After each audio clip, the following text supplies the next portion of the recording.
Thank you for joining us for today's webinar on the Multifamily FHA Partner Kickoff for HEROS. My name is Ben Stern, and I work with the Cloudburst Group.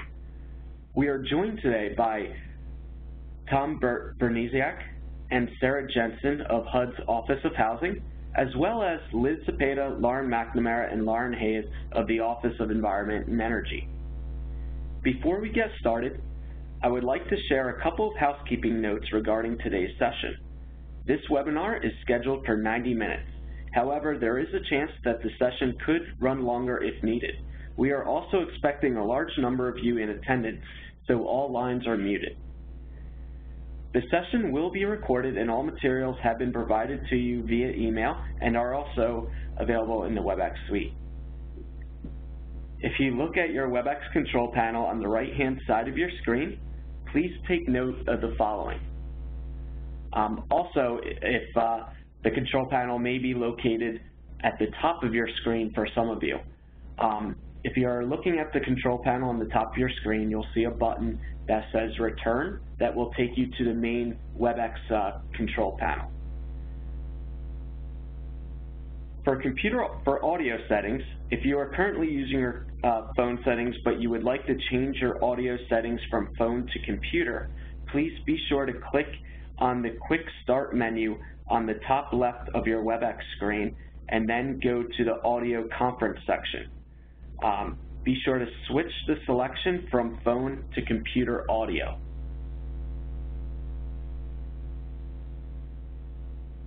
For the chat pod, which is located on the right-hand side of your screen, be sure to change the default from host to host, presenter, and panelist. This will be found in the drop-down menu underneath the chat section.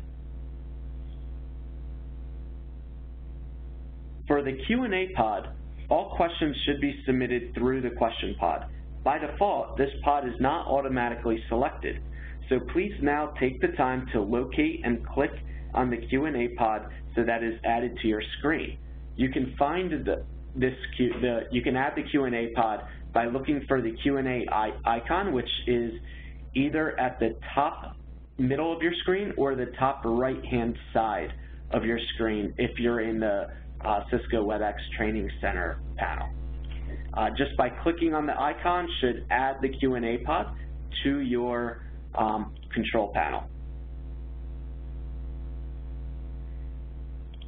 We will be stopping throughout today's session to answer questions that are submitted through the Q&A pod. So please submit your questions as you're thinking about them, and we'll respond to them when appropriate. If we're not able to get to all of your questions today, you can go ahead and submit them through the HUD Exchange Ask a Question help desk for environmental reviews. If you are having technical issues related to audio or screen sharing, please also submit those questions through the Q&A pod on the control panel as well. Following today's webinar, we will be sending out a brief survey to gather your feedback and input for future sessions. You'll receive that through an email from heroes.er@cloudburstgroup.com. I would now like to turn today's presentation over to Tom Berniziak. Thanks, Ben, and good afternoon, everyone. I'd like to join Sarah Jensen, Liz Cepeda, and of course Ben Sturm in welcoming you to the kickoff for the HEROS Partner Rollout Training. As you will see in the next couple of hours, there's been an enormous amount of work completed by the HEROS team in developing these instructional slides, but actually there's even more work in order to make the necessary modifications to the HEROS system to permit industry partners to directly input environmental information concerning a site proposed for mortgage insurance into HEROS. Specifically, this modification to directly input information by industry partners will shift the primary responsibility of uploading information from HUD staff, thereby saving time in reviewing and processing loan applications. At the same time, and as you will see in the presentation, HUD staff remains legally responsible for environmental determinations, and the communication pathways between partners, program staff, and environmental field officers all remain in place. As Sarah will, as you know, and as Sarah will mention, and Liz will reiterate during the call, the HEROS for multifamily will be available for use for both multifamily immediately. That's today, May 30th, and we hope that you all will take advantage of this unique opportunity. I hope that you'll listen carefully to what is being presented, remain engaged, and participate in the Q&A post-presentation. Thank you for attending, and good luck. Sarah, off to you. Thank you, Tom, and good morning and good afternoon to everyone on the call. It's great to be here with you. As you can see, we have a full agenda today, so we'll dive right in. We're going to explain why we do environmental reviews. Liz will give detailed overview of HEROS and how to conduct environmental reviews in HEROS, and then we'll end with some links to tools and resources. And speaking of tools and resources, Ben, I wonder if you could just direct us to where the slides are posted in the WebEx environment. Hi, Sarah. So we I may have misspoke earlier. We sent the tools out through email to all registered participants. So if you did not receive the tools, you can just submit in the Q&A pod that you do not have the materials, and we will follow up with you through direct email and get those materials to you directly. Oh, great. Thank you for clarifying that. So those of you that want can open up those slides and follow along and take notes, and you'll also have these later as a resource. Okay, so let's dive right in. We have a lot to cover. We wanted to start by just explaining why we conduct these environmental reviews. So one reason is that it helps ensure that HUD projects meet HUD's mission of providing decent, safe, and sanitary housing. Another reason is that the National Environmental Policy Act, or NEPA, requires each agency to adopt a systemic approach to decision-making that considers environmental issues. HUD's requirements, when HUD staff complete reviews, are laid out at 24 CFR Part 50. And there are 17 federal environmental laws and authorities that make up the review. Some of the laws consider the impact of the proposed project on the surrounding environment. For example, will the parking lot pave over a wetland, or will the project trample nesting bird habitat?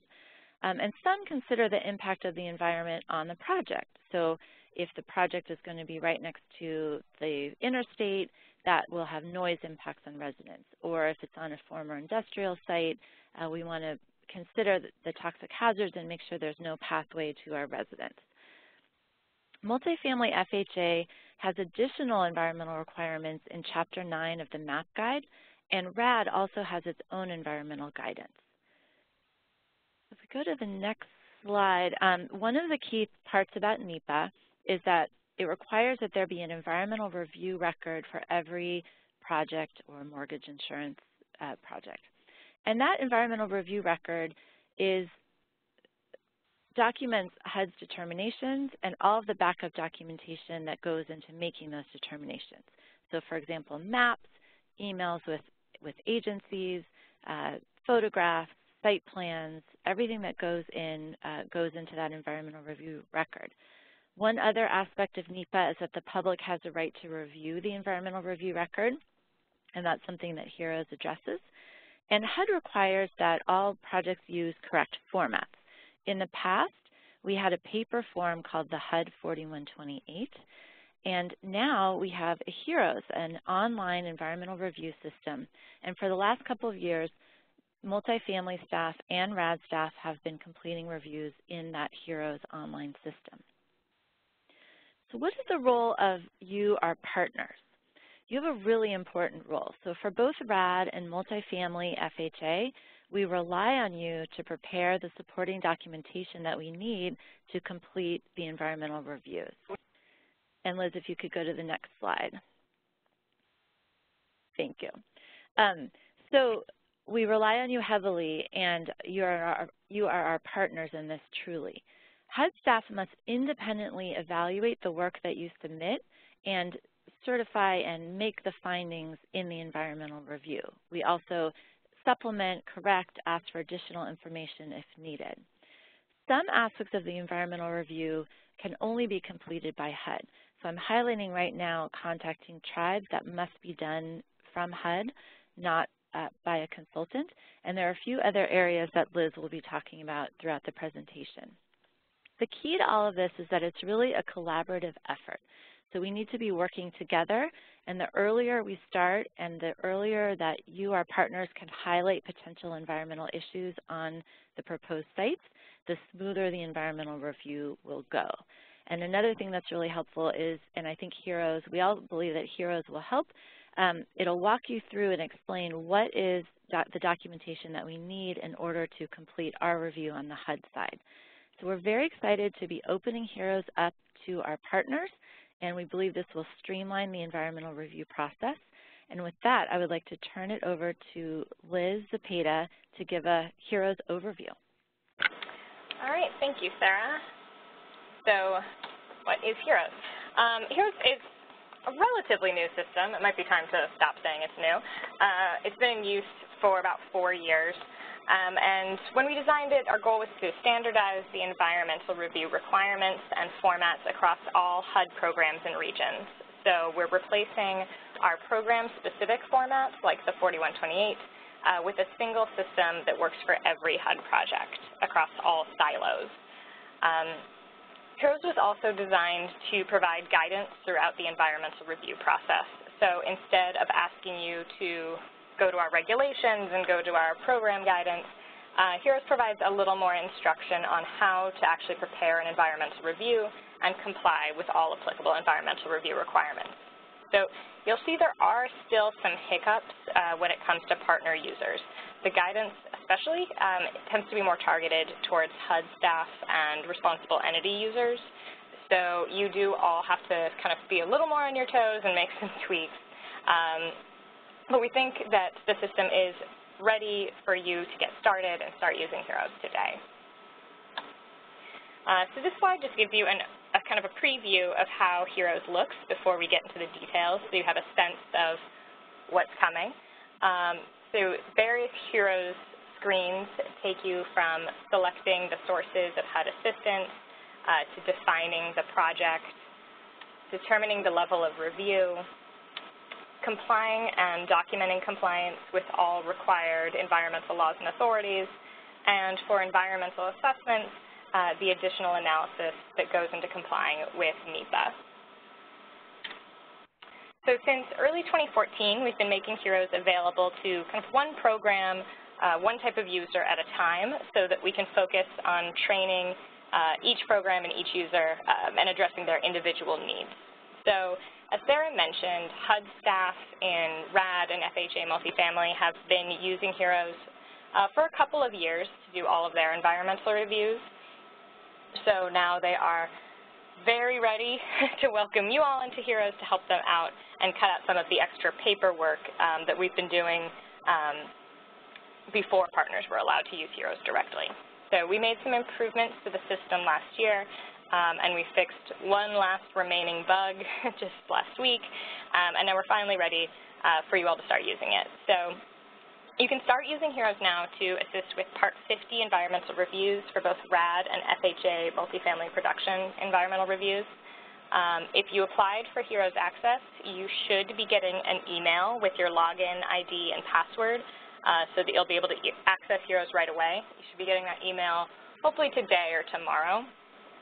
If you're not sure if you have this email, check your inbox for something titled Welcome to HEROS is usually how it comes in. It usually takes us about 2 weeks to process access requests, except in cases like this one where we were targeting a specific date.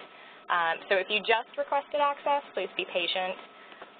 And there are also a few access requests that kind of got lost in some sort of shuffle. So some of you already requested it. But we're not going to be ready just today. So if you don't get your email for another week or two, don't panic. That's probably you're just one of the ones that got lost, and I apologize for the delay there. But if it's longer than that, then follow up with us. If you haven't yet requested HEROS access and you're watching this live, listening to me live, you can email Linda Albro or Rita Simmons, I think, to get registered. We're working on a standardized form that will be going on our website hopefully very soon. So if you're watching this recording later on, please check our HEROS website on the HUD Exchange. There's a link coming, and that will tell you how to register. Sarah, does that all check out for you? Yes, that's right. So all of you should have received an email from HUD that explains how to register, and there's an Excel form to fill out and send to Linda Albro or Rita Simmons. And if you have any questions or need more information, you can always write to me, sarah.jensen@hud.gov. Thank you. Sorry for a bit of craziness. It's always a little fun for us when we get started with a brand new group of users. There's always some new kind of bumps in the road. So as of today, these are the only 2 HUD programs that are ready to work with partner users in HEROS. So do not start off any environmental reviews in HEROS for any other HUD program, including healthcare or hospital programs, public housing, or CPD programs. We intend to have separate rollouts to CPD and public housing programs later this year, and there will be a separate rollout and training process associated with those programs when we're ready. So if you're watching this from the future, check for those. Any information on those rollouts will be posted on our website, and any forthcoming webinars will be posted on the Environmental Review training page on the HUD Exchange. Right, so these are the major parties involved in completing a Part 50 review for multifamily and RAD. Sarah said HUD is the party that's legally responsible for completing the environmental review, and the HUD preparer is the person who conducts the review for HUD. So for FHA multifamily, that's the underwriters and appraisers. For RAD, that's the transaction manager. Next, we have the partners who assist the HUD preparer. These include third-party consultants and contractors, public housing authorities, and applicants. So we rely on partners to provide project information and a lot of the initial analysis and documentation to facilitate HUD's review. And finally, we have environmental clearance officers. In addition to providing training and helping HUD preparers work through difficult or confusing projects, environmental clearance officers are also required to review and comment on all Part 50 environmental assessments affecting 200 or more units or beds. That's an extra step on those types of projects. And environmental clearance officers include field environmental officers, regional environmental officers, and program environmental clearance officers, which for these programs is Sarah. There are 4 basic user roles in HEROS, each with different associated privileges. So 2 of those will only come up for Part 58 reviews, and that's responsible entities and state agencies. So we're not going to worry about those today. Just going to give some very quick background for those of you who aren't familiar with the terms Part 50 and Part 58. You'll see them a lot on our HEROS training materials, so it's helpful to be aware of them. Those are references to our regulations on environmental review procedures. So Part 50 designates the process where HUD completes environmental reviews. So we follow Part 50 procedures for all FHA environmental reviews and any RAD transactions, including FHA insurance or project-based rental assistance. Part 58 creates an alternative process where a unit of general, state, local, or tribal government acts as a responsible entity and performs the environmental review instead of HUD. So we follow Part 58 for HUD programs like community development block grants, home, and public housing. And RAD transactions converting to project-based vouchers without FHA are also Part 58. So the unit of general local government will perform the review instead of HUD for those RAD transactions. So that's it for Part 58. We're going to focus on Part 50, but that background might help explain some things. So for our purposes in this webinar, we're going to focus on HUD and partner users completing Part 50 reviews. HUD users include both the preparers, like appraisers, underwriters, and transaction managers, as well as the environmental clearance officers who help them and review larger environmental reviews, and the approving officials and supervisors who sign off on the reviews. And partner users are you all, the consultants, contractors, recipients, applicants, third-party providers who facilitate HUD's environmental review. When available, this role will also assist responsible entities with Part 58 reviews. But for now, it's just Part 50.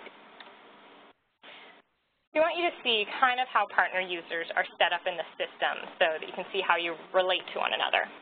So we have two examples here.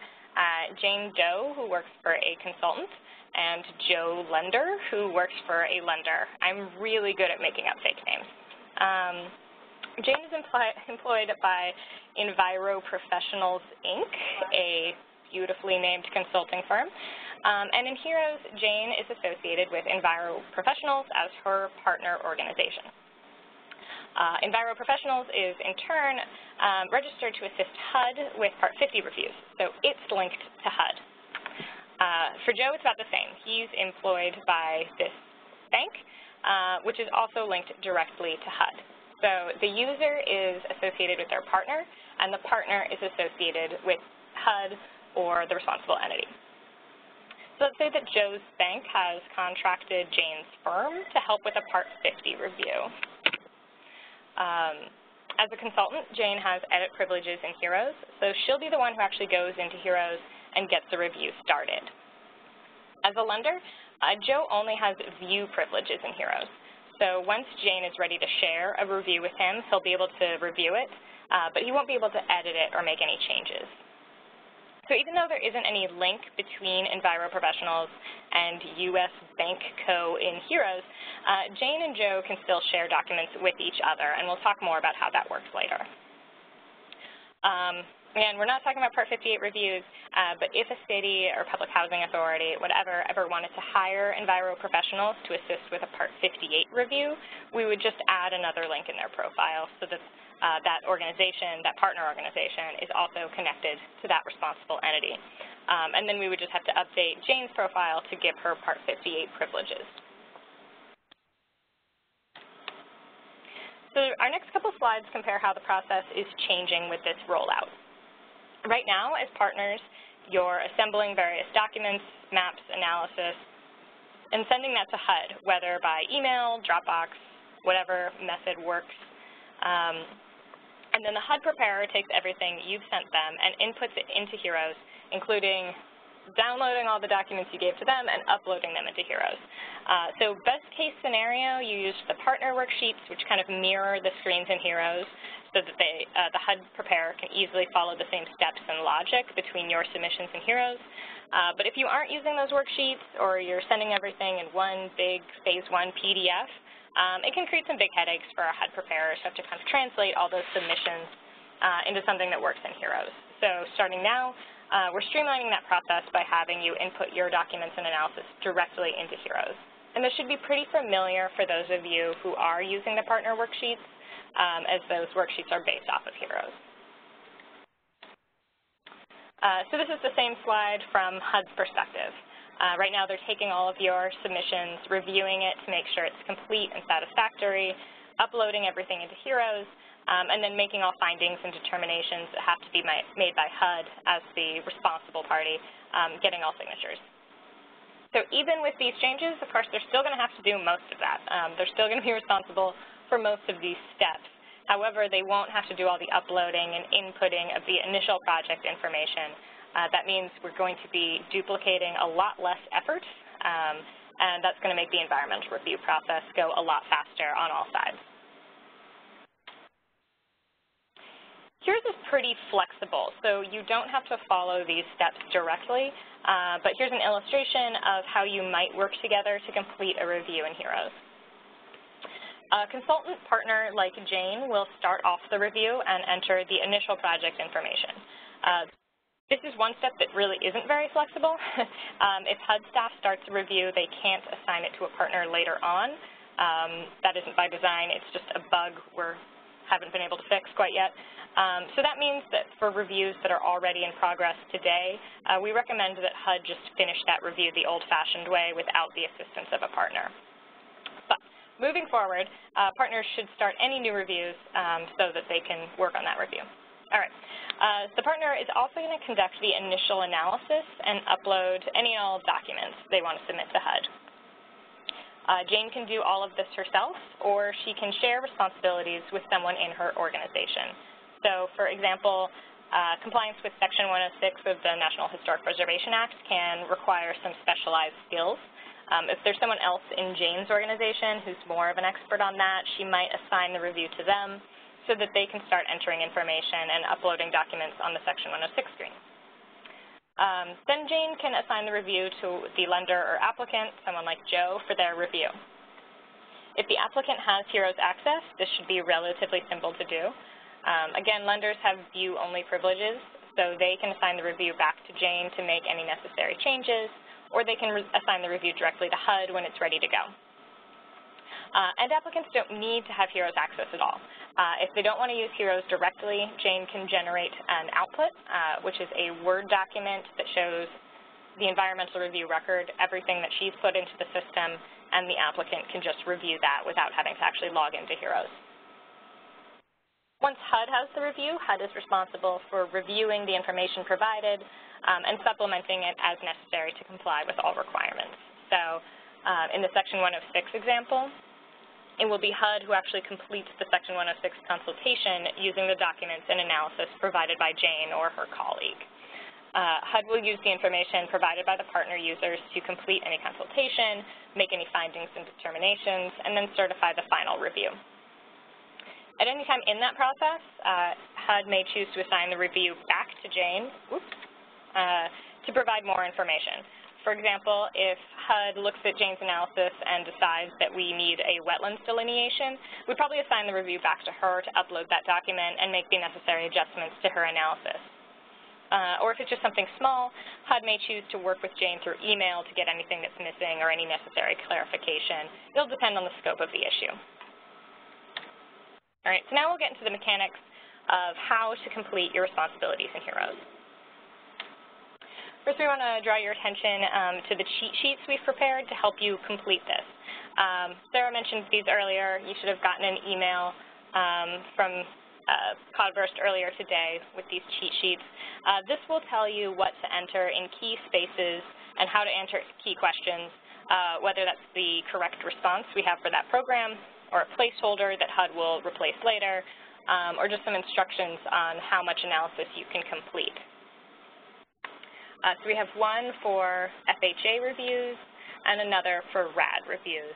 A lot of this is similar, but some of it is different. So you'll want to make sure that if you work with both programs, you're referring to the correct cheat sheets to get the right information here. This is pretty similar to a few slides ago. Again, these are the steps in the environmental review process.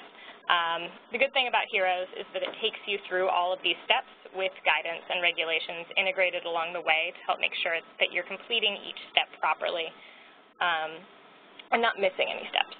So first, initiating the review, including defining the project, then determining the level of review, then complying and documenting compliance with all the related laws and authorities, and finally, finalizing the review. The first step has to be taken by the partner, as I mentioned, and the second and third steps, again, are probably going to be initiated by the partner with the HUD user coming in to confirm their work and making final determinations. That fourth step has to be done by HUD. Only HUD can make the findings and determinations, and of course, it's HUD that actually signs off on the review. The first screen you'll see is a login screen, which I don't have a slide for. You'll receive an ID number in an email from us. It's usually going to be a B followed by 5 digits, and then we'll also send you a password, which you'll use to log in. After you've entered your login information, you might be directed to this screen where you'll need to select your profile. As partner users, you'll have 2 selections to make on this screen. First, you'll select your partner organization. That's the organization that you work for. So again, for Jane, that's Enviro Professionals. Then you'll also select the organization to link the review to. So for now, that should always be HUD.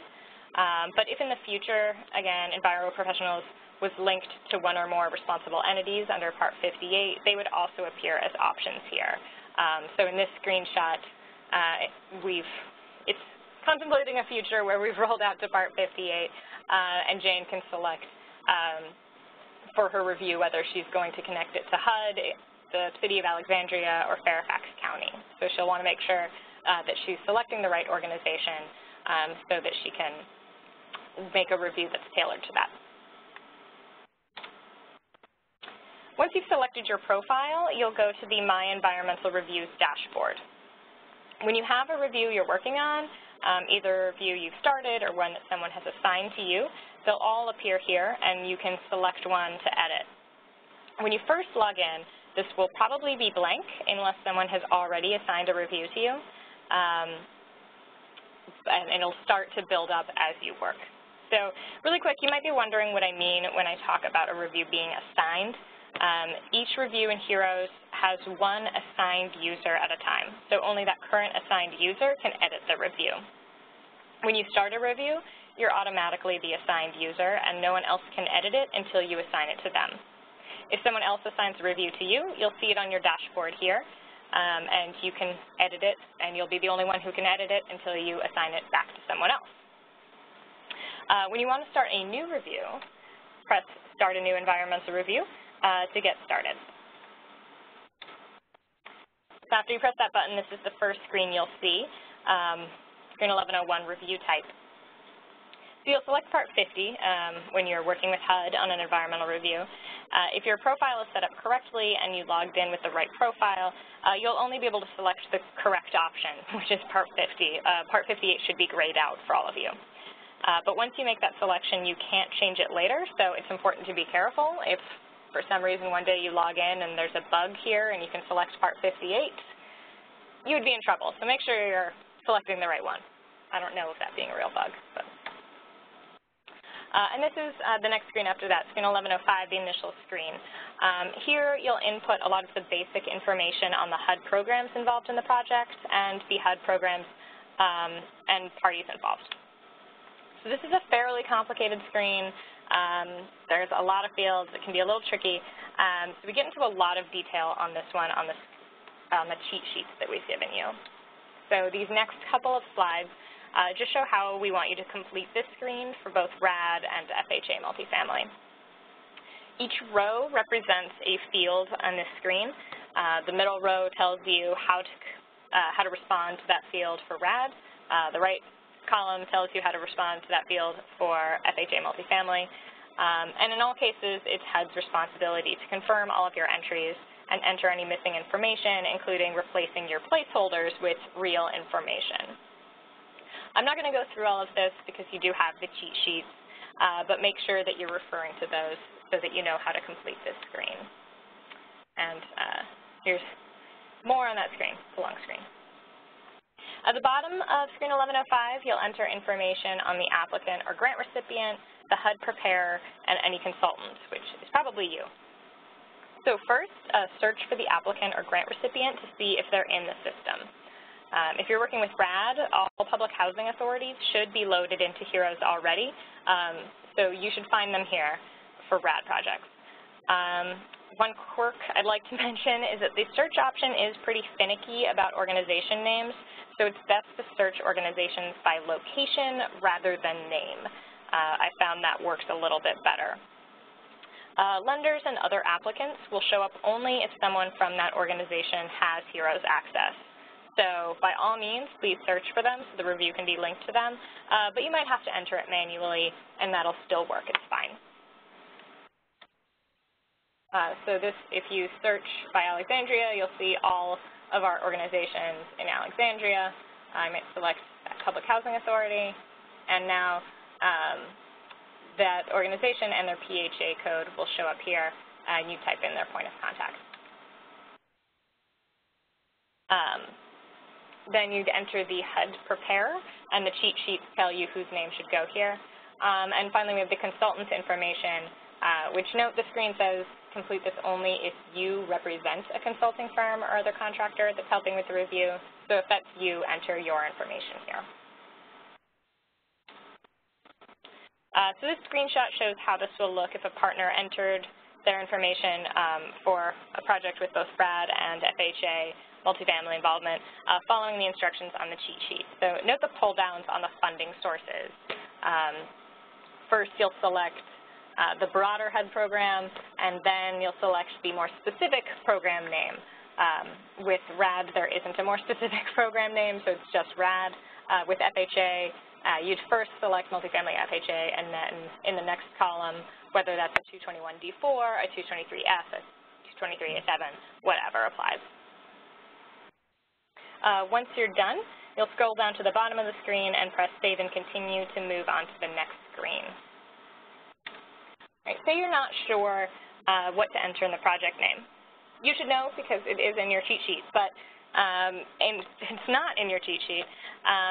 There's a little blue circle with an I in it and next to a lot of fields. When you click on those, it gives you more information on that field. So here you'll get a little pop-up with some more information on how the project name works. And you'll see those throughout HEROS, so keep an eye out for them. Also want to right now draw your attention to the side menu. The side menu is dynamic. It depends on your project's level of review and some of your selections. So it won't appear when you first start a review, but as you proceed through the screens, it will appear and then kind of gradually expand. Once the review is underway, you can use the side menu to navigate through the screens. Just be careful. Make sure you're always scrolling to the bottom of each screen and pressing the Save button where you've edited a screen at all. If you edit a screen and then navigate away with using the side menu without saving your work first, you will lose those entries. There isn't any kind of auto-save element, so you need to make sure you're constantly saving your work. This is the next screen. Here you'll define the project description, its location, and the activities involved. This is also the first screen with an upload button, and you'll be prompted to upload any maps, photographs, or other background information on the proposed project here. And again, the cheat sheets give you the details on how to complete this screen as a partner user, so make sure you're reviewing that. This is a reminder of how to provide a good project description. It's critical to provide a clear, complete picture of the project scope so that HUD can effectively understand and evaluate its potential environmental impacts. Without a good project description, it's really impossible to do a good environmental review. So this is the foundation of the entire process. Also note that you're being asked for a broader interpretation of the project description than you might see in Part 50 or might be used to. As a partner, we'd like you to err on the side of including more than is necessary here, and HUD will decide how to aggregate, how to edit down your project description and any proposed activities. So if you have any questions about the project description or aggregation, please talk to your HUD contact. Once you've drafted the project description and completed that screen, you can make a preliminary determination about the level of review. Partners can't make the final decision about the level of review. That has to be a decision that is made by HUD, but you can make a preliminary selection for HUD to confirm. Again, the cheat sheets will give you information on how to determine a level of review, but this slide kind of gives the general idea. I'm going to go through this in a bit of detail since it is kind of confusing and we find that this tends to help. So Part 50 outlines 4 different levels of review for HUD projects. Under NEPA, the default would be for all projects to require an environmental assessment, or EA, but HUD has outlined certain types of activities that are categorically excluded from NEPA. So if all activities included in a proposed project are categorically excluded under 5019 or 5020, then a full NEPA review is not required. Our lowest level of review is CENST, or categorically excluded, not subject to 50.4. Refinances are CENST if the project is already in HUD's portfolio, and any physical activities are limited to routine maintenance. So this includes all 223A7s and a very small number of 223Fs, only those that are basically acting like 223A7s. If you're unsure of what routine maintenance is, we have a memo that defines it, and we'll give you a link to that in the cheat sheet. RAD projects are never CENST because we always consider them in a way to be new to HUD's portfolio. Under Part 50, CENST refinances only need to comply with our flood insurance requirements. So in case the floodplain has moved since the previous environmental review was done on that project, you'll need to check the flood insurance rate map and obtain flood insurance for any structures located in a special flood hazard area. There are also some additional map guide requirements for CENST projects that Sarah's going to talk about later. The nice thing about HEROS is that it kind of figures this out for you. So if you indicate that the project is a CENST 223A7, it will direct you straight to the flood insurance and housing requirement screens without making you determine which laws and authorities are and are not required.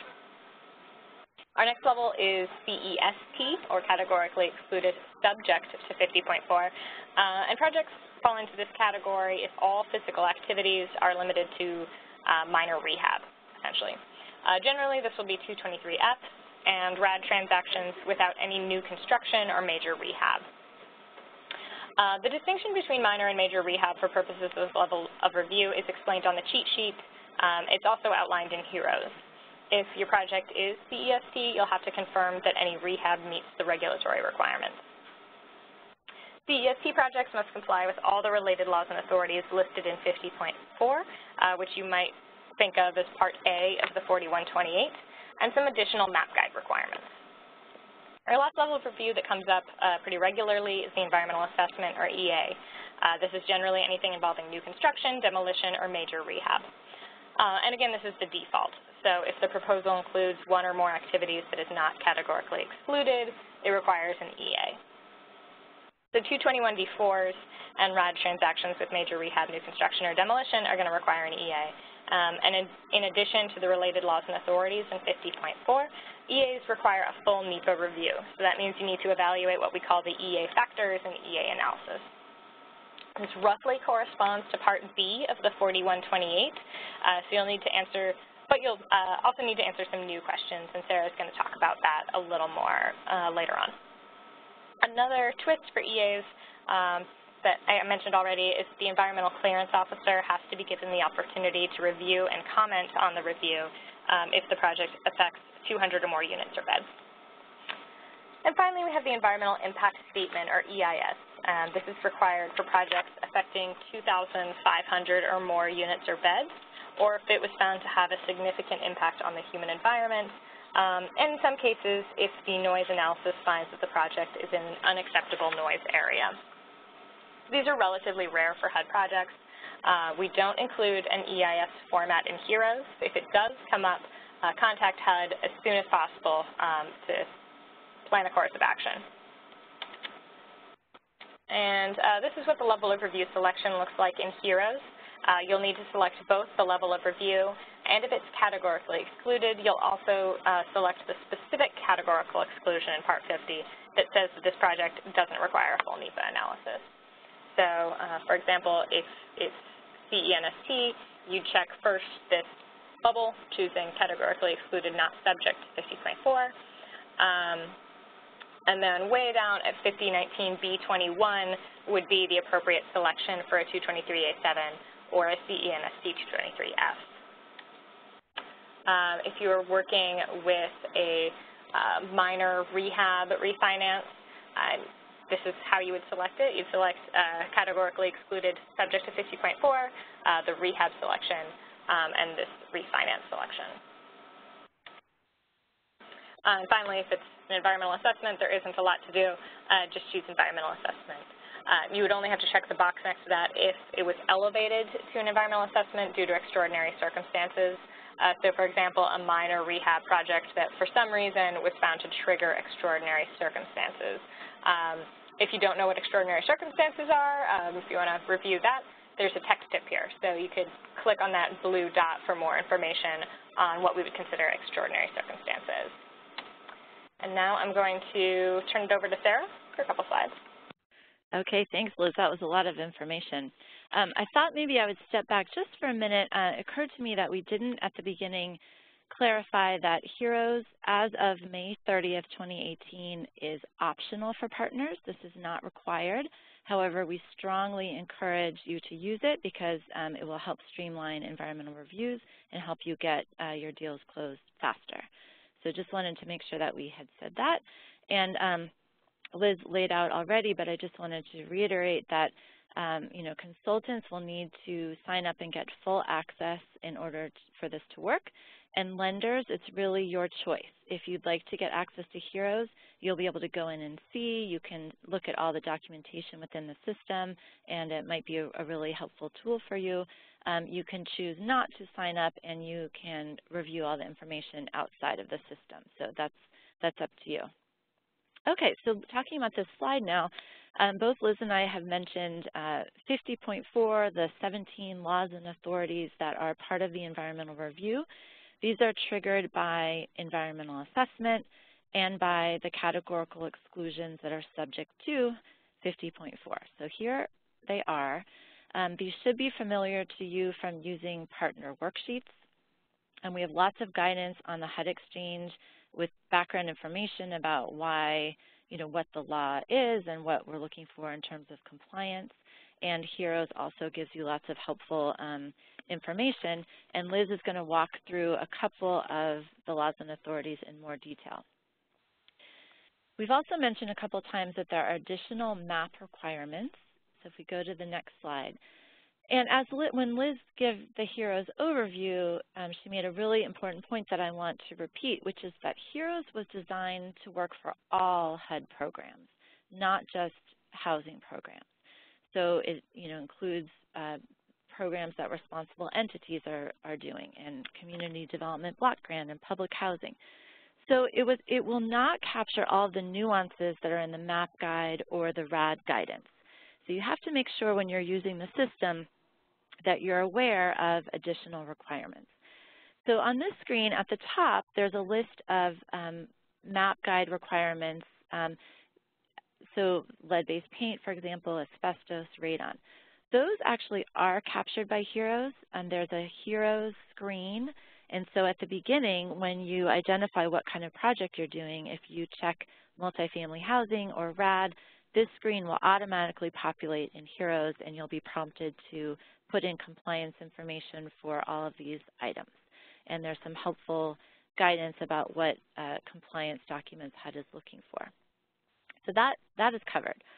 However, there's also some areas where housing has put on additional requirements on top of the minimum required by the 50.4 laws and authorities. So here's 3 examples here. Contamination. The MAP guide has very detailed requirements about contamination that go above and beyond what you're going to see in HEROS. There are also some additional floodplain requirements and additional requirements for explosive and flammable hazards. So it's a little bit trickier because if you just follow the HEROS prompts, you may be in compliance with the baseline regulation, but not with the MAP requirements. So you may ask, well, how am I supposed to know this? So we've made cheat sheets that Liz has already talked about, and they came to you in your email with this webinar link. And so there's one for housing and one for RAD. There's one for multifamily housing and one for RAD, and they highlight these areas where there are differences and additional requirements. I also highly recommend that you get out your MAP guide and take a look and be really familiar, aside from the cheat sheet, be really familiar with Chapter 9. And what you will want to do is at the end of each screen, there's a compliance determination screen summary. So any additional requirements, you would just type in a narrative there, upload any additional documentation, and that will be how you'll comply. So Liz, I'm going to hand it back to you. And do you want to say anything more about that or move on? I think I will move on. Thank you very much. And thanks for looping back on the stuff we missed earlier. All right, so once we get these related laws and authorities into HEROS as a partner, things can get a little complicated because sometimes it's a little hard to say where the line is between what a partner can do and what a HUD staff or responsible entity has to do. And HEROS is very unclear on that line. So we need to muddle through a little bit. It's important to refer to the cheat sheets, and as Sarah mentioned, be familiar with the MAP guide so that you're aware of where that line is. So for each of the related laws and authorities listed in 50.4, like toxics and contamination, floodplain management, noise, we have a separate screen in HEROS.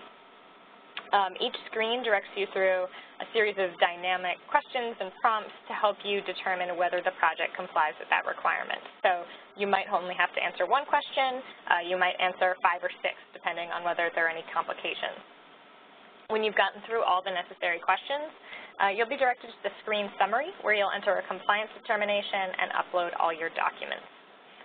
As a partner, you can and should initiate HUD's review of every related law and authority, as well as the additional map guide requirements.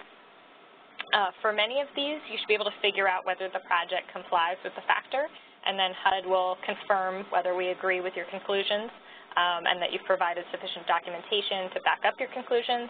And factors like that work pretty well in HEROS. You can complete those screens, leave any notes or clarifications you have for HUD in the compliance determination, and make sure you're uploading all necessary documents. From a technical standpoint, the only thing you can't do on the related laws and authority screens is to make the final decision about whether formal compliance steps or mitigation is required. So this is the last question on every screen, and it will be grayed out for partner users so that you can't make that selection. The HUD preparer will click through each screen and demonstrate that they have checked your work by responding to that question.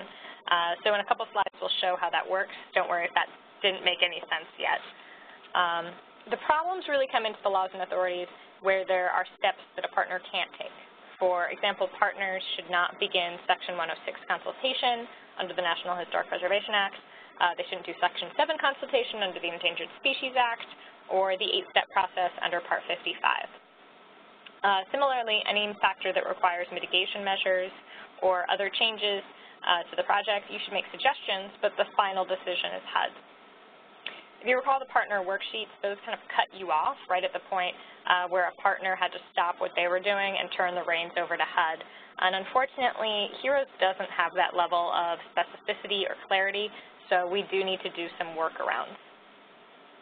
HEROS requires that users respond to all system-generated questions on each screen before they can upload documents.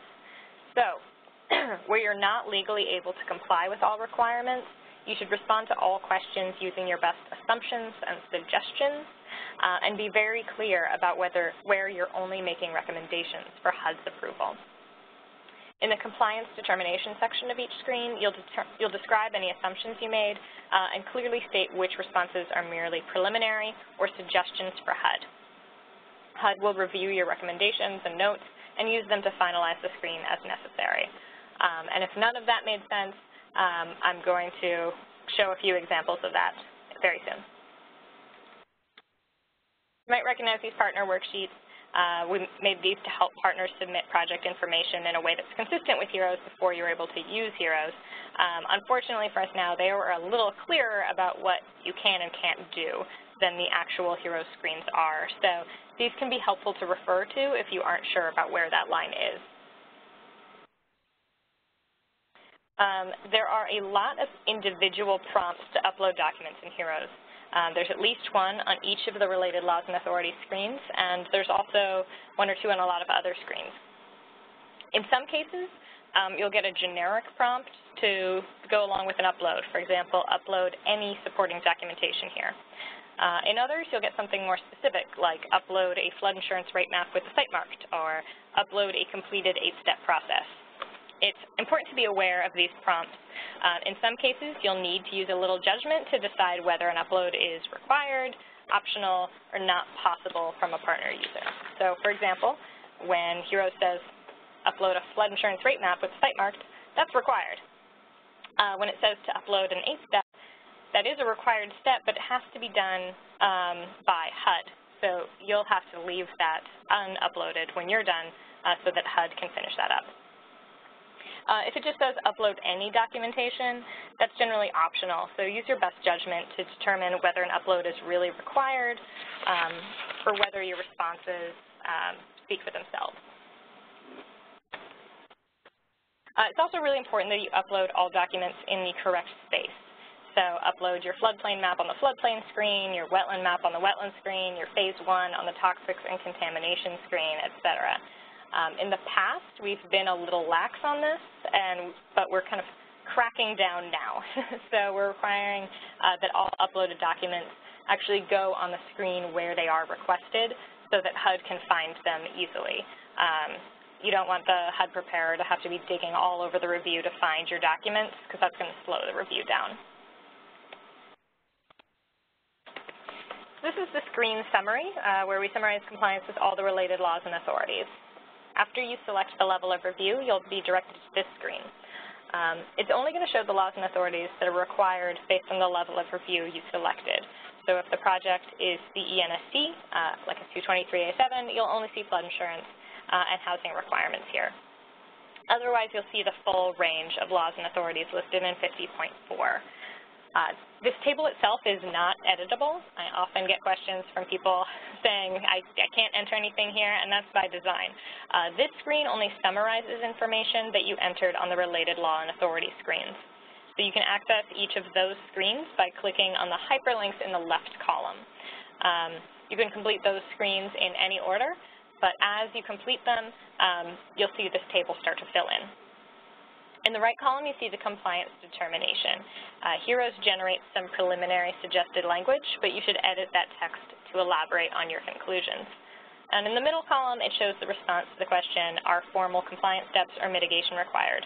This will still be blank when you're done as a partner because only HUD can answer that question.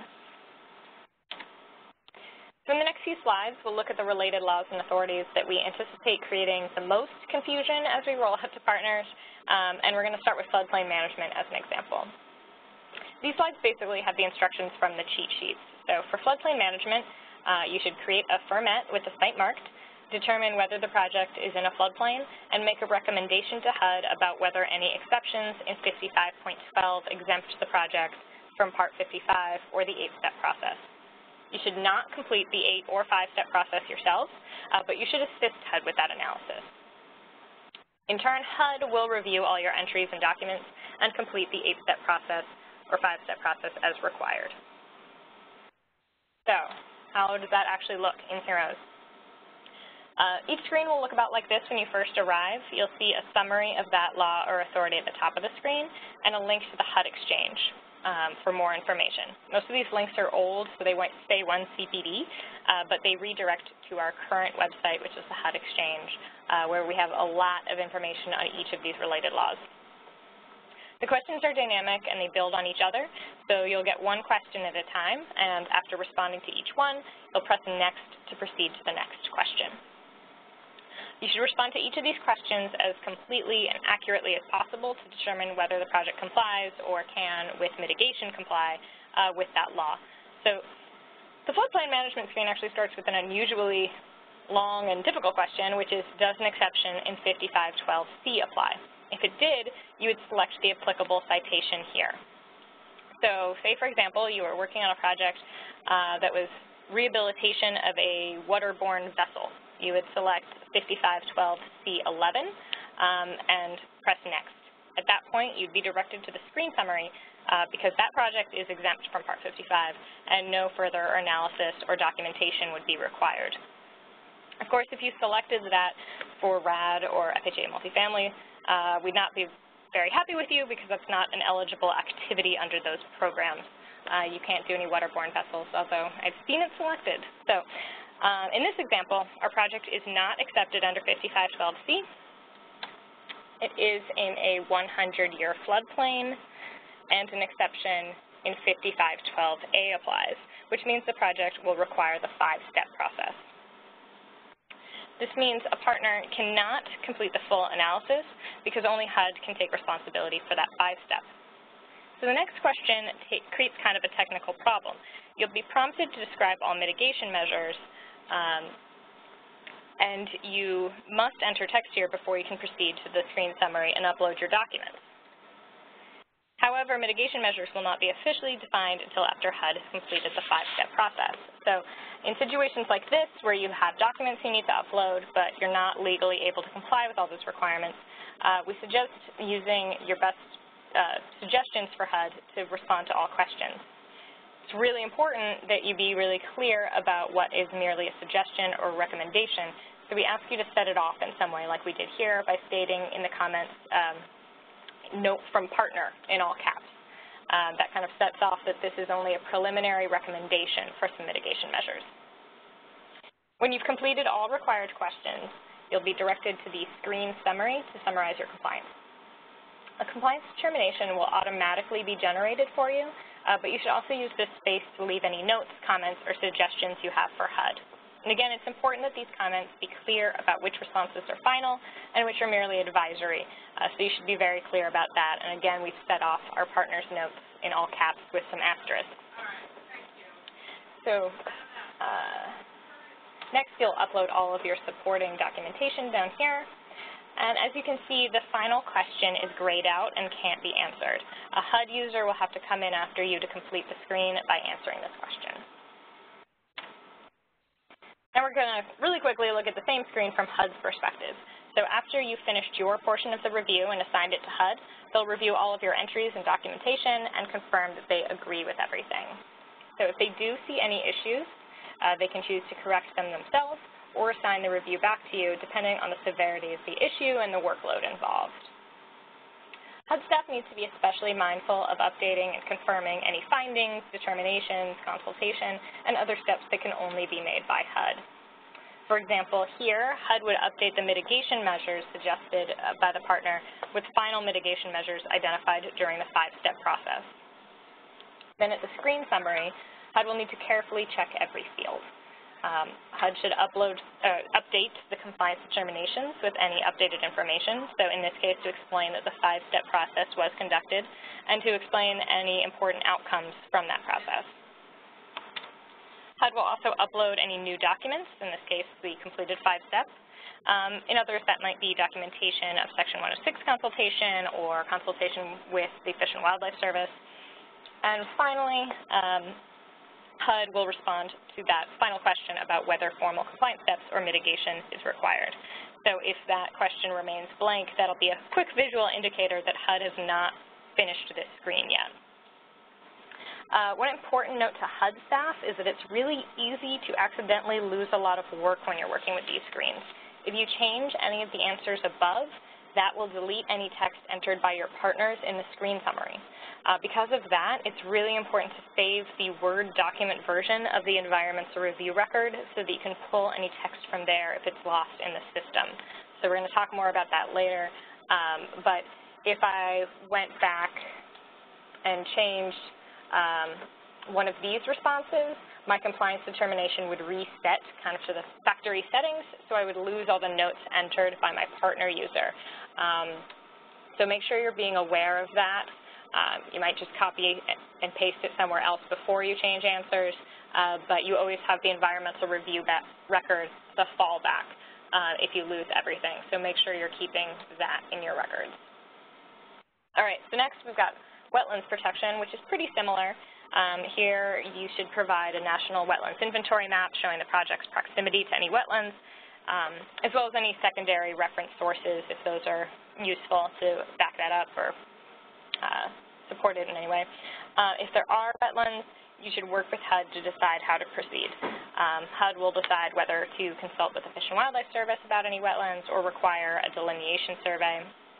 If the project requires a 5- or 8-step process, again, HUD is going to complete that process. So here's how that one looks.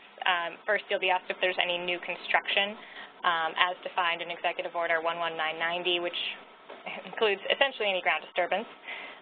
Only if there is new construction will you be asked whether there are actually any wetlands that could be affected. And in this case, they found that there was some ground disturbance, but the partner worked with HUD and the local Fish and Wildlife Service to determine that there was an error on the National Wetlands Inventory and there was no wetland on the site. That's a relatively unusual situation, so it would be important to work with HUD, and HUD would have to agree with that outcome. Endangered Species Act is a little different. Partners should not consult with the Fish and Wildlife Service or the National Marine Fisheries Service. So when you're in HEROS, you would just make a preliminary suggestion about whether consultation is required and what effects finding you think might be appropriate. If HUD determines that consultation is appropriate, you'll help with assembling all the consultation documentation, but all contact with the services should go through HUD. Here's how that one looks. On ESA, we ask both whether the project activities could impact species and whether there are species in the area before we ask for an effects finding, because there are a few different ways of arriving at a finding of no effect. It could be that the project itself won't impact species, for example, a straight rad conversion without any work, or maybe that there are no species in the project area, and in some cases it will be a combination of both. So in this example, they found that there was ground disturbance and there is a listed species listed in the area, but that there would be no effect because a biologist report found that there's no potential habitat on the project site. So the partner suggests no effects finding would be appropriate. It would be really important to back up that kind of finding with documentation, and of course HUD would have to agree with it and make an official effects finding and do any necessary consultation if that is required. All right, finally we have historic preservation, which is maybe the most complicated one. Just like Endangered Species Act, you shouldn't be contacting any consulting parties, and it's especially critical that partners never contact tribes directly. When HEROS prompts you to select all consulting parties and make an effects determination, you should be making preliminary suggestions. And in the compliance determination, you'll describe your assumptions and conclusions and upload all documents that are available at that point. For example, any National Register documents and site photographs. Then HUD will complete any consultation and make the effects finding. Note, this first screening question on Section 106 asks whether Section 106 review is required for the project at all. This answer is usually going to be yes, unless a programmatic agreement or a no potential to cause effects memo applies to this project. If you select one of those options, make sure that you can actually cite to a programmatic agreement or a memo to support that finding. If you don't know of a PA or a memo, then there probably isn't one, so the answer is yes. In step 1, you'll need to select the consultation status of various consulting parties before the screen will allow you to continue on. So I'd select in progress for parties where you think consultation will be required. Just remember that you shouldn't actually be initiating that consultation. By in progress, we just mean that you're assembling the initial information, and HUD will actually initiate that consultation. In steps 2 and 3, you can enter information and recommendations, but again, always keep in mind these are only recommendations. And it's really important to give HUD the information it needs to actually conduct a consultation. Just be very clear about where that line is and what you have and have not completed. And now I'm going to kick it back to Sarah to talk about housing requirements.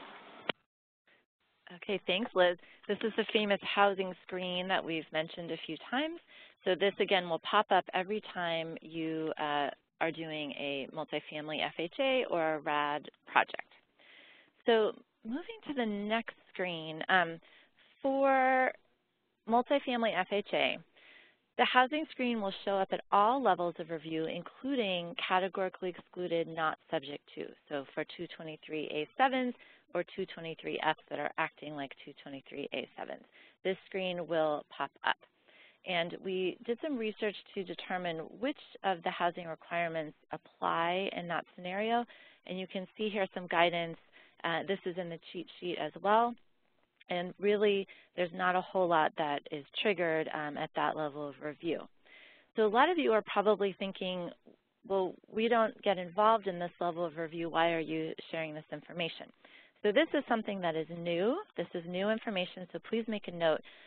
As we mentioned earlier, every project needs to have an environmental review record, including A7s and 223Fs that are categorically excluded, not subject to. So there does need to be a record in HEROS. The good news is that it's a very easy lift. This is not a complicated review. Essentially, you put in the information for the initial screen, upload a flood map. If the project is located in the floodplain, you have to show proof of flood insurance, and then document the housing screen following this guidance here. So either, there are two options here. So either this can be done directly in HEROS by partners and then assigned to HUD, or we've created a new partner worksheet for this level of review, and because lenders may not always hire consultants for these types of projects. The lenders could complete the partner worksheet with that very basic information and send it into HUD staff, who would then put this in HEROS. So this is new, but it is not going to be difficult. It's just an additional step that you may not be doing right now for 223A7s and existing 223Fs with no work. Okay, so let me move on to something that is not new, and this is the environmental assessment part of the HEROS review. So again, this has always been required, even on the old 4128 form, but it may feel a bit new because HEROS shines a brighter light and is clearer about what HUD expects for an environmental assessment. What you're seeing here on this screen are the EA factors. These were in Part B of the old 4128. And so for new construction and substantial rehab, when you're doing an environmental assessment, we need documentation and information about the EA factors. If you take a look in the map guide, 9.5Q actually says that HUD will require information on these factors. So again, this is not new, but it may feel new. There's also some guidance on the HUD Exchange, so HUD's environmental website, and this next slide shows the environmental assessment page. And the fourth bullet down says Environmental Assessment Factors Guidance. That is the guidance to give you more information about what HUD is looking for this part of the HEROS review. I wanted to make one other comment about EAs, something that we see commonly done incorrectly. So in the next slide, this will pop up for an EA level review, and there's a question about the purpose and need and the existing conditions and trends. So purpose and need, that's pretty straightforward. We're asking how will the project address housing needs in the community, and putting in market demand information is fine and answers that question. The second half of this is getting at existing conditions and trends. So what we're looking for here is a description of the project site, the project character, features, any natural resources on the site and also in the surrounding area. So examples would be, is the proposed project in a historic district or adjacent to a historic district? Or is the project untouched farmland? Is the project at the confluence of 4 interstate highways? These are all pieces of information that will give you as the first preparer and HUD as the final preparer of the environmental review information about what we should be looking at more closely and what issues might come up. We also want to hear about trends. So an example here is if the proposed project is housing on a formal industrial site. It's a very different review if this is the first housing going into an industrial site and there's active industrial uses all around versus a project that's already well on its way, a site, part of the town that's already well on its way to converting from industrial to housing. So we want to know about trends and existing conditions, and that will help complete the environmental assessment review. Okay, back to you, Liz. All right, thanks. This one's a quick one. Just a reminder to save your work a lot. A huge complaint we get about HEROS is that, you get timed out after 20 minutes of inactivity, and you lose any work that hasn't been saved. So we've been trying to add more save buttons, make it more obvious when you're about to be timed out. Unfortunately, that's as far as we've been able to get. So make sure you're saving your work constantly. Entering text does not count as activity in HEROS. So it doesn't register typing. So it's very easy to get in a situation where you've been typing for 20 minutes and then you get logged out. So just make sure you're constantly saving your work and you're really keeping on top of things. And it's probably a good idea in some cases to type longer answers somewhere else and then copy and paste them into HEROS to avoid frustration. Sorry, it's like that. All right. When you're done with all of your analysis, you'll be directed to this screen, which summarizes mitigation measures and conditions entered previously on the review. So mitigation measures will be collected on the screen based on your entries in previous screens. It isn't always intuitive where these get pulled from. It depends on your individual responses to each of the related laws and authorities and EA analysis screens. So if you see anything in this right column that doesn't make sense or you want to correct, you can click on the name of the authority on the left, and you'll be directed to that screen to make corrections. If there are any other mitigation measures or conditions that aren't captured above, but that you'd like to recommend, you can add more here by pressing the Add Mitigation Measure button just below the table. If the project does require any mitigation measures based on your entries, you'll be prompted to enter a mitigation plan detailing responsibilities for completing any required mitigation measures. So if you know who will be doing that, you know what the plan is, by all means, please enter it here.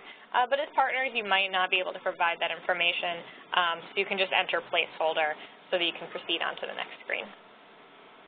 And we're so close to the end. After the mitigation measures, you'll be directed to this Preparer Notification screen to wrap things up. If you press the Generate Preview of Environmental Review Record button, you'll get a pop-up window that generates a Word document version of your environmental review record. Review that document, make sure that everything looks the way you want it, and then save that document for your records. You should also submit this document to HUD for their files.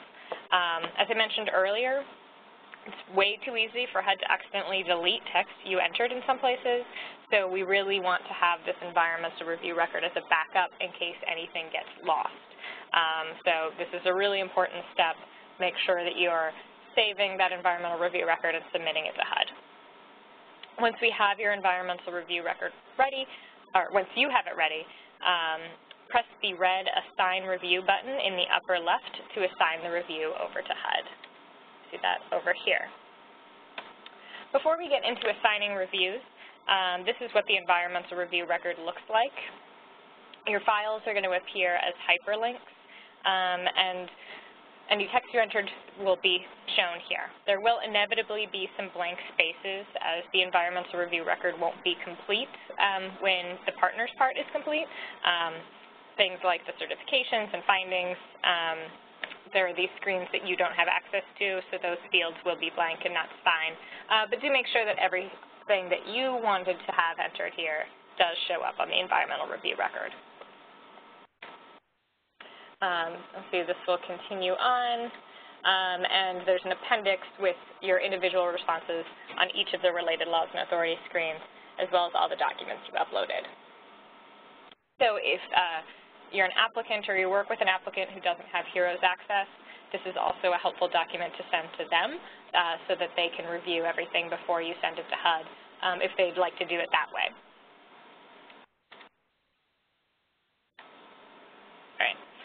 Each review in HEROS only has one assigned user at a time, so only the current assigned user can edit that review.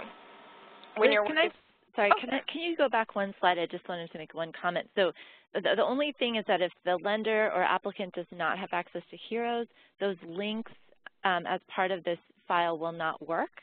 So all of the backup documentation you'll have to share separately. Yes, thank you. Sorry, good point.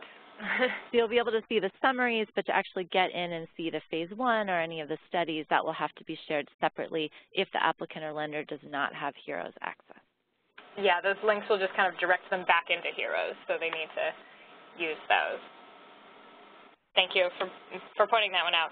And of course, HUD staff will all have access to that, but not your applicant, necessarily. All right, so at any point during your review, you can assign a review to another HEROS users. So we're guessing that in most cases you're going to be assigning reviews directly to HUD, but if the applicant has HEROS access and they want to review it before you assign it to HUD, you can assign it directly over to them at their discretion. And you might also want to assign a review to another person at your organization if they need to help with a portion of the review or pick it up while you're on vacation. You know, at any point, there's no point where you can't assign a review to another user or for any reason.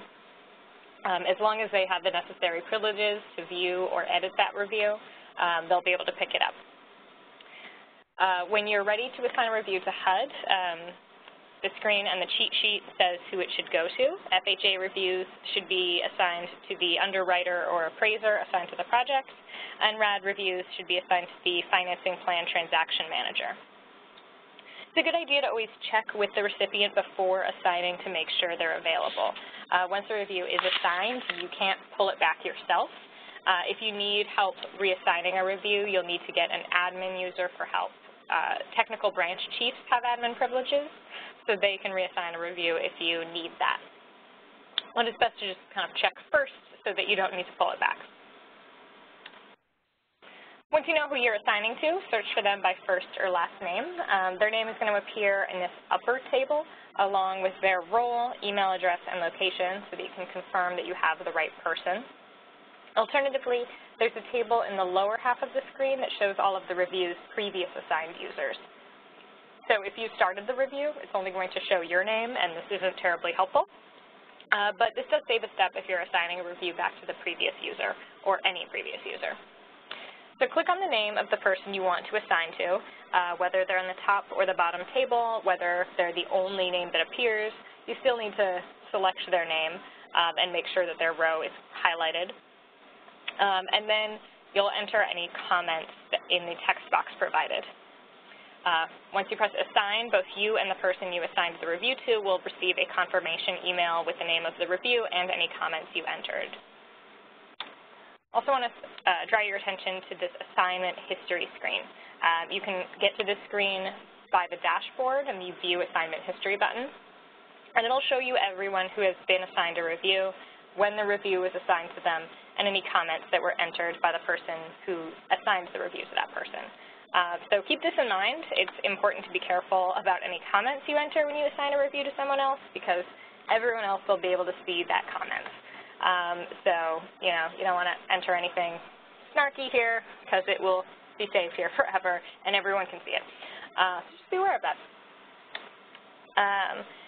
This is a step that HUD conducts, but we wanted to make you aware that when a review is completed, it's posted on our public-facing HUD Exchange website.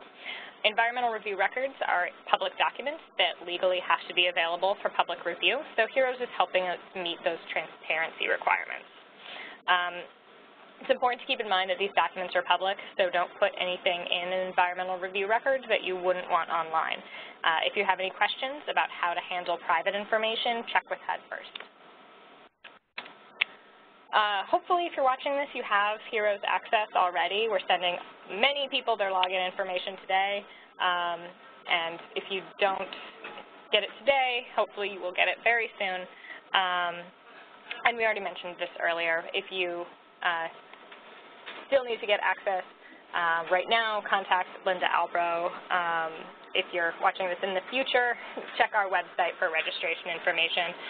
We should have an updated form posted on the HUD Exchange soon. We have a lot of tools and resources to draw your attention to. Running out of time, but you should have these slides so you can refer to all of these. Our frequently asked questions, the how-to videos, those are the two resources I would start with. And all of those materials are available at the main HEROS page. The link is at the bottom of this screen. This is our main environmental review page on the HUD Exchange. HEROS is under featured topics. That's where you can find that. And you can also find more information on each of the related environmental laws and authorities here. WISER modules are another great resource for learning more about each of the related laws and authorities. If you're attending this webinar, you're already registered for LMS access, which you need to access WISER, so you should be able to log in. Here are the program resources, so the most recent map guide and our environmental guidance for RAD transactions, which is also being updated, so there should be a new one relatively soon. And just some quick links to our main page, HEROS' main page and the frequently asked questions, and the HEROS links to log in. If you have any questions, any technical questions about HEROS, any problems logging in, or anything's going haywire, you're not sure how to answer something, go to Ask a Question on the HUD Exchange. The link is here. If you have any project-specific or substantive environmental review questions where you're not sure, how to handle an issue, or you're having trouble with a project, you should go to your HUD program contact, the underwriter or transaction manager. Should be more help there. Whew. Okay, and ready for questions from the audience. All right, thank you, Liz. So our first question is, what should we do where HUD has already started a review in HEROS? So if HUD has started a review, should they finish the review, or can they pass it back? Sure. So as of today, if a review is already in HEROS, as we mentioned, if HUD started the review, they can't assign it back to a preparer. So any review that a HUD staff has already started, they should just continue completing it themselves, kind of using the old method that you would have used yesterday or last week. We'll only want partners to start new reviews moving forward. So if you get a new project in tomorrow, put that into HEROS and get it started that way, but don't double back and duplicate effort at this point. Great, thank you. So our next question, and this could go to Liz or Sarah, to be clear, should consultants no longer submit a request for concurrence from the SHPO, or should we continue to submit requests and include with supporting documentation as we currently do for our projects? I'll take this one. This is Sarah. The MAP guide lays out the process that we should be following, which is that the consultant can help with the early steps in providing maps, and if archaeological studies are needed, or information about historic districts or buildings, can compile that information, but technically HUD should be conducting the consultation. And certainly with tribes, reaching out to tribes, that always has to be done by HUD. Okay, thank you, Sarah. Our next question is, consultants typically complete the modified 8-step. Can we still complete and upload with a note in a summary screen? So I just heard that term for the first time last week, and I don't know what that is. So I'm going to have to look into that and find out how that's being used. Sarah, have you seen that? Somebody asked me about it last week, and I kind of told them it wasn't a thing. So the term modified 8-step, does that mean the 5-step? So when I talked to somebody before, it was not the 5-step. It was something a consultant was doing. But I think we're just going to have to get to the bottom of this offline. Yeah, we may have to go back. In general, though, the idea is that only HUD can make a determination that there's no practicable alternative. And so it's problematic when things are uploaded that say consultant A has determined no practicable alternative. So again, similar to the 106 consultation, we're relying heavily on you as our partners to do a lot of the legwork, but ultimately HUD needs to make the determination on the 8-step or 5-step analysis.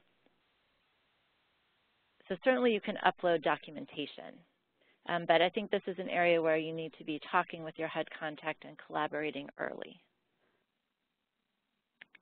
Okay, thank you. Our next question is, people would like the contact information for Linda. So do you have her email address?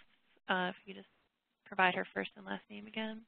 Yep, I have both Linda and Rita's email address. So let me give you Rita first. It's Rita, R-I-T-A, .Simmons, S-I-M-M-O-N-S,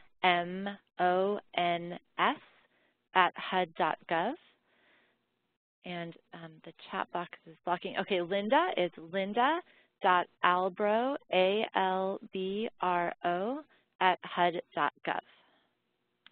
And I would just add one thing, that they're helping us process these access requests, but otherwise they're not, they don't have any special knowledge of HEROS or HEROS access, so don't bother them with any other HEROS questions. Just access issues, kind of in May, June 2018, and after that we'll release them all together. Yeah, that's a really good point. So anything about HEROS should go to that AAQ that Liz, on the last slide. Ask a question. Okay, our next question is, currently HUD comments during the reviews are funneled through the lenders and then to the consultants. Are you stating that HUD will provide comments directly to consultants, leaving the lender out of communication?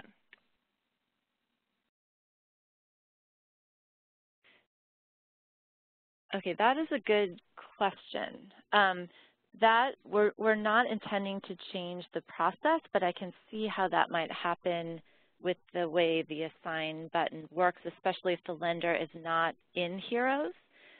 So that may be something we'll need to talk about and get some guidance out on. Thanks for raising that question. Okay, thanks, Sarah. Next question, are you expecting individuals at the lender to each have their own access to HEROS? So individual access versus like a whole organization having access. Liz, can you answer that one? Sure. So anybody who wants to use HEROS would need individual access. There's no kind of way to set up a group account in HEROS. So it is optional. Not everybody needs to have access, but anyone who needs to use HEROS would need individual access. Does that make sense? Okay, thank you. So next question, will the lenders be able to print out the information from HEROS so that they can write on it to send their consultants requested edits? How should they be dealing with edits to the environmental review record with their consultants? So from a technology standpoint, they certainly could print it, and the documents that HEROS generates aren't editable in Word. So if you wanted to do a marked up version, it would probably have to be some kind of handwritten scanned sort of situation. I'm not sure that that's necessarily the way I would recommend doing it. That's a good question. I'm not sure what the best way of handling that kind of process would be. I might just recommend doing it by email or describing what changes you want made rather than trying to do a markup or something. But we might want to look into that and kind of play around with the options. Sarah, do you have anything you want to add there? No, I think that's good, and I'm marking it down for follow-up. Okay, great. We do have another question. What happens if we don't have the grant recipient information from the lender, so if they aren't sure of the program?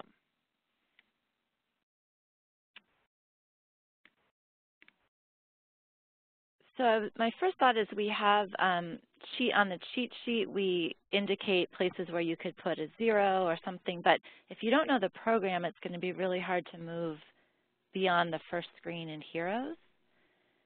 So that's something that you really would need to know, what HUD program you're working with. But if you don't know the exact grant number, you could put a placeholder in, correct, Liz? Correct. Yeah, the grant number could be a placeholder. The applicant could be a placeholder. But if it's, you don't know whether it's a 223A7 or a 221D4, like that's information you would need to have before you can proceed. Okay, thank you. So next question, will HEROS become similar to the CNAE tool in that upon submission by the lender, the focus will be on the electronic submission and away from, in conclusion, within the submission package? Will the HEROS remain separate submission from the Phase 1 ESA? Okay, I'm not sure if I'm totally following the question, but the Phase 1 would be uploaded as part of the HEROS review, and you would not need to submit it also with the application. The HEROS would take the place of any environmental information that you're submitting currently, with the exception of the lender narrative discussion of environmental issues. But the phase 1 and all of the other documentation would be submitted via HEROS. Liz, do you have anything to add? No, that's what I was going to say. Okay, thank you. Next question.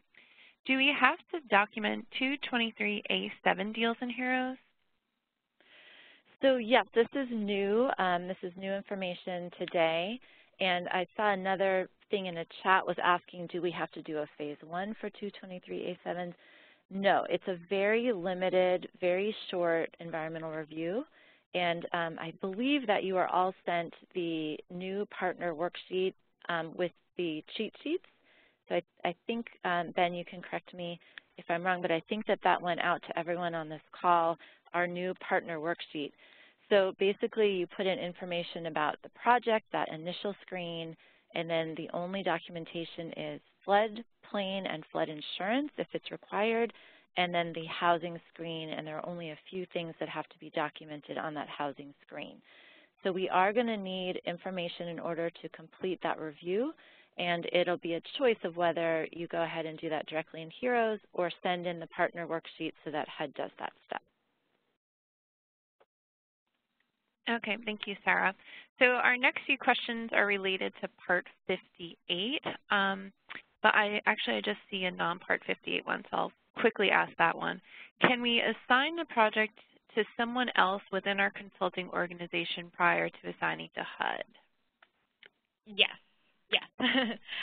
You can assign it to somebody else in your organization anytime for whatever reason, whether that's you're going on vacation or you want them to check your work or there's just a part of the review that you want them to step in and do.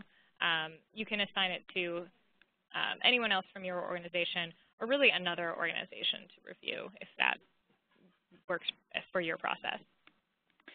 And Liz, I have a follow-up question that I saw come in also, which is, can lenders assign? So if the consultant assigns the review to the lender, can the lender be the one that assigns the review to HUD? Yes. Yeah, that should be the only thing they can do. Since they have view-only privileges, they should just be able to review it and then assign it on to the next person. Great. So our next question is, we are working on an HFA doing a Part 58 as an RE and a lender. How would this work? So we've gotten a few questions about housing finance agencies who may be acting as a lender for some projects and acting as a responsible entity for others. So when you get access to HEROS, when you're working with FHA straight deals as a lender, you will have read-only access for those Part 50 reviews. And in the future, when HUD rolls out Part 58 access for risk share, for example, then you could get full access under Part 58. But at this point, risk share deals should not be conducted in HEROS under Part 58. Okay, great. Thanks, Sarah. We do have another question.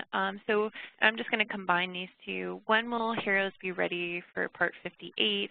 And for cities conducting Part 58 reviews, how are they added to HEROS as responsible entities? So for CPD, responsible entities have been using HEROS for 4 years. We did a rollout to CPD in 2014. They were the first group that started using it. So we are very experienced with getting them access to the system. And we have hundreds of responsible entities who are using HEROS for their Part 58 reviews. We are planning a rollout to partners who help responsible entities with their Part 58 reviews sometime later in 2018. So we're still kind of working on firming up those plans, but that should be coming soon after we've finished up this rollout. Does that answer all those questions? Was there another question in there? Yeah, that answers it. Okay, great. Thanks. All right, and we have another kind of system-related question. Will we be able to change the name or address of the project in HEROS once we start the review? Yes, you can keep changing those things at any time. So yeah, that should be editable throughout the process. The only thing that you can't change back is taking a Part 50 review to a Part 58 or vice versa, or a tiered review to a non-tiered review or vice versa. Great. All right. So we do have 2 more questions. Next one is, when will I get access to HEROS? I think you covered this a few times. So. Yeah, hopefully in the next couple of days.